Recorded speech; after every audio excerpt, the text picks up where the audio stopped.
বৰক্ষেত্ৰীৰ দৌলাখালত CLFৰ কাৰ্যালয় মুকলি MC NREGA আঁচনিৰ অধীনত অসমত প্ৰথমবাৰৰ বাবে নিৰ্মাণ হৈছে মহিলা সংগঠনৰ কাৰ্যালয়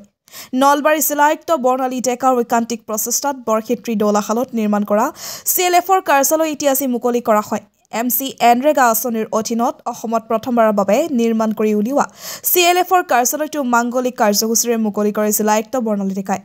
MC এনৰেগা আঁচনিৰ 10 লক্ষাধিক টকাৰে দৌলাখালত অসম ৰাজ্যিক গ্ৰামীণ জীৱিকা অভিযানৰ অন্তৰ্গত মণ্ডল পৰ্যায়ত ত্ৰিদেৱী কাৰ্যালয়টো মুকলি কৰা হয় ত্ৰিদেৱী সংগঠনৰ মহিলাসকলৰ তত্ত্বাৱধানত আটক ধুনীয়াকৈ নিৰ্মাণ কৰি উলিওৱা হয় কাৰ্যালয়টো বৰক্ষেত্ৰী ৰাজু চক্ৰ বিষয়া কোষ্ট অফ ৰয়েৰ বৰক্ষেত্ৰী খণ্ডন বিষয়া প্ৰকাশ বৰ্মনৰ উপস্থিতিত কাৰ্যালয়টো আনুষ্ঠানিকভাৱে মুকলি কৰে জিলা আয়ুক্ত বৰ্ণালী ডেকাই কাৰ্যালয় মুকলি কৰি জিলা আয়ুক্ত বৰ্ণালী ডেকাই দিয়া ভাষণত MC এনৰেগা আঁচনিৰ অধীনত অসমত প্ৰথমবাৰৰ বাবে CLF কাৰ্যালয় নিৰ্মাণৰ কৰাৰ কথা সদৰি কৰে উল্লেখযোগ্য যে বৰক্ষেত্ৰী দৌলাখাল লাৰকুছি গাঁও পঞ্চায়ত কেকান কাপলাবৰী গাঁও পঞ্চায়ত আৰু মুগদী ৰামপুৰ গাঁও পঞ্চায়তৰ আত্মসহায়ক গোটৰ মহিলাসকলৰ মণ্ডল পৰ্যায়ৰ সংগঠন হৈছে ত্ৰিদেৱী মুকালমৰ পৰা সুৰজিত পাঠকৰ report north east frontier news